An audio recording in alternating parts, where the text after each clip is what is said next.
За да избегне плаќање кон државата и кон доверителите на кои им должи, Велија Рамковски организирал незаконско здружување на весниците Време и Шпиц од една и А1 телевизија од друга страна. Ова го постигнал со медиумска концентрација на фирмите А1, Синим и Време Еч, кои потпишале договор за основање заедничка компанија СИС, која ќе управува со рекламите и парите од нив. Ова се дел од документите кои во утрешниот број ги објавува дневниот весник Вечер, според кој ова е целосно незаконски. СИС, според документите, е скратеница за стопанска интересна заедница, формирана во 2006 со управител Зоран Силјановски. Во договорот за основање јасно стои дека членки на групацијата се телевизијата А1, Време Еч и Синим, кои ги издаваат Време и Шпиц. Со ова јасно се докажува сопственичката поврзаност на весниците и телевизијата, што е спротивно на законот за радиодифузија, кој изрично забранува медиумска концентрација. Во договорот исто така стои дека групацијата е непрофитна, но добивката која ја остварува им припаѓа на основачите.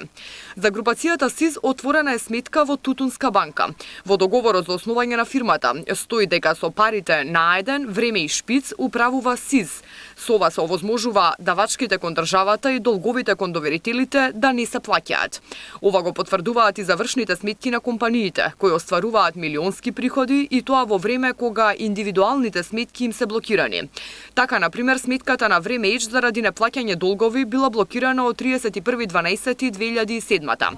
Законски требало да се отпочне стечајна постапка, но стечај нема, ниту пак се вратени парите кои се должат. Сепак од листинзите за работа се гледа дека во 2008 Време Еч остварила приходи од 12 милиони денари. Ако се погледне сметката на групацијата СИС, отворена е на 16.2.2007, затворена на 5.3.2009. Во овој ист период сметките на издавачите на Време и Шпиц се блокирани, но тие и понатаму нормално работат.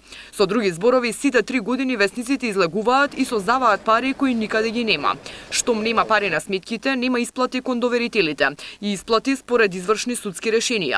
Доверителите не можат да ги наплатат своите пари, иако фирмата остварува приходи. Досега никој, ниту А1, ниту Време, ниту Шпиц не одговарале за ова. Овие документи покажуваат дека прво постои поврзаност помеѓу А1, Време и Шпиц, и второ дека здружувањето е направено со цел перење пари и измама на доверителите, што е спротивно на сите законски прописи.